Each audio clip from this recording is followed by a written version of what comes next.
So hey everyone, that's my screen. So I have divided this MBA course into 4 different sections. The first section, which is marketing overview, is all about the basics. Now in this section, we will try to understand some very basic MBA terminologies, like what is marketing. Now I'm covering all these basic terminologies just because I always believe that if you really want to create some high value content, you have to build a strong foundation. I know a lot of you are already aware of these very basic concepts, but I always feel that there are some amount of people who have no idea about marketing. So it's better not to jump on the advanced concept just to make the game fair for everyone. And in the second topic, we will understand what is demand, what is want, and what are needs. And to simplify this demand, wants, and need concept, we will try to use a very simple concept called Maslow hierarchy of needs. In the third chapter, we will try to understand how money flows in the modern economy. So in this video, we will take an example of Apple, or if you purchase any XYZ product, in that situation, how money actually flows between distributor, wholesaler, retailer, manufacturer. In topic 4, we will understand what is segmentation, what is targeting, and what is positioning. And if you have some ambition to work as a product manager, in that situation, you have to be very clear with STP analysis, because that's how you launch the product and then you segment and target and position the product down the line for your customers. And in marketing mix, we have 2 types of marketing mix. We have 4P marketing mix for product, and then we have 7P marketing mix for our service. So in 4P and 7P, we will try to understand product, price, place, promotion, physical evidence, process, and people. And in this chapter, we will take an example of Starbucks. How Starbucks became successful by mastering the 7P model of marketing. And then in chapter number 6, we will understand the SWOT analysis. And if you really want to work as a manager in a multinational company, then you have to have a good understanding of strength, weakness, opportunities, and threat, where strength and weakness are the internal component of a company and opportunities and threat are the external component. And in this topic, we will understand the SWOT analysis of Amazon.com. So that's all about the module number 1. After this module, you will get a fair idea about all the MBA terminologies. So now we'll jump a little deeper into the marketing strategy. But for that, we have to understand the consumer behavior and the marketing insights. Now, I have divided this marketing insight section into 3 different parts. Now, in the first part, we first need to analyze consumer. Then we need to analyze our business. And in the third part, we will analyze the marketing information system. And then we will jump into the marketing strategy part, which is a different section altogether. So to analyze the customer properly, you have to understand the generation characteristics. So who are baby boomers, who are millennials?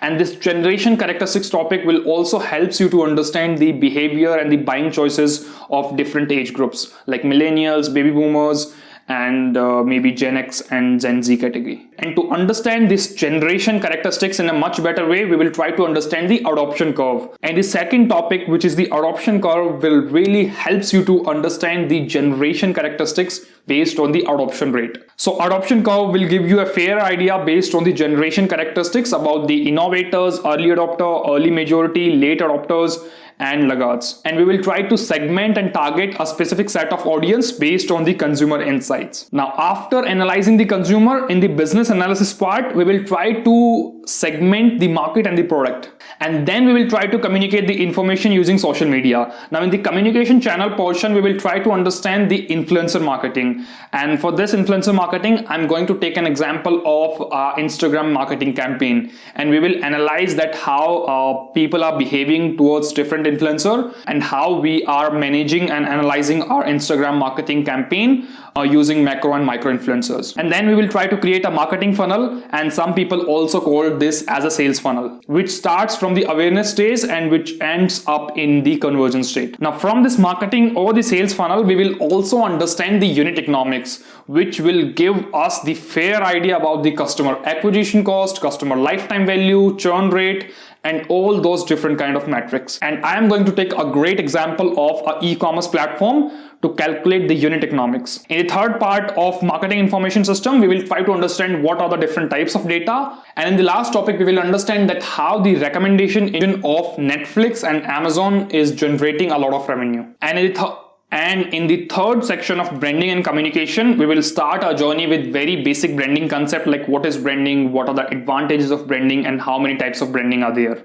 And we will also learn about the brand positioning, product differentiation using point of parity and point of difference. And to simplify this perceptual map, we will take an example of Tesla, where we will understand that how Tesla is able to create point of difference.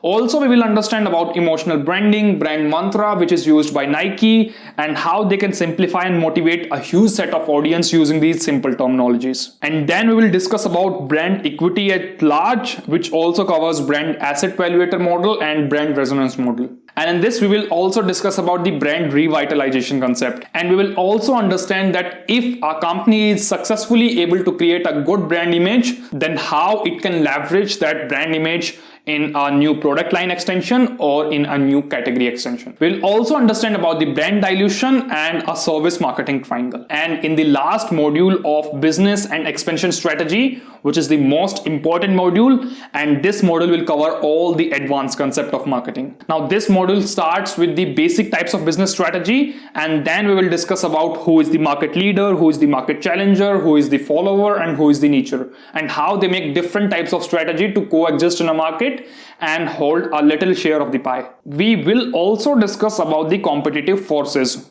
And to understand this, we have a model called Porter 5-Force model. And in this model, we will try to understand how two different sectors like e-commerce and aviation have different proposition in terms of competition. In the fourth topic, we will understand defensive marketing strategy. So if the market leader is doing something and market follower and market challenger really want to grab some share of the pie or the market share, then how they make different types of, how they do different types of attack like preemptive attack, counter-offensive attack, flank attack. We will also discuss about all the strategy which are used by the follower. And in the fifth topic, which is my favorite topic, in this topic we will understand that how successfully Samsung is able to create a horizontal and a vertical expansion strategy with the help of economy of scale and economy of scope. And in this, we will understand that how Samsung is manufacturing all those small components like memory chip, camera modules, batteries, OLED display, and it is leveraging its component manufacturing to different partners as well. In the seventh chapter, we will simplify the Amazon competition killing strategy using diversification. And this topic will help you to understand that how Amazon is dominating the retail market. Chapter number 8 will help you to understand the Apple ecosystem strategy, which is creating a very good customer experience and a seamless flow of information across all the devices of Apple. Chapter 9 will give you some idea about the omnichannel strategy, and chapter number 10 will help you to simplify the product life cycle. And as usual, in chapter number 11 we will understand the Ansoff matrix. In chapter number 12 we will understand different types of pricing strategy which you can use for your product to gain some market share from your competitor. In chapter number 13 we will understand the zero cost marketing strategy, and in this we will understand strategies like guerrilla marketing, surrogate marketing, and all that kind of stuff. So that's all about the course outline. If you really want to watch more videos, then you can watch some sample videos for this course.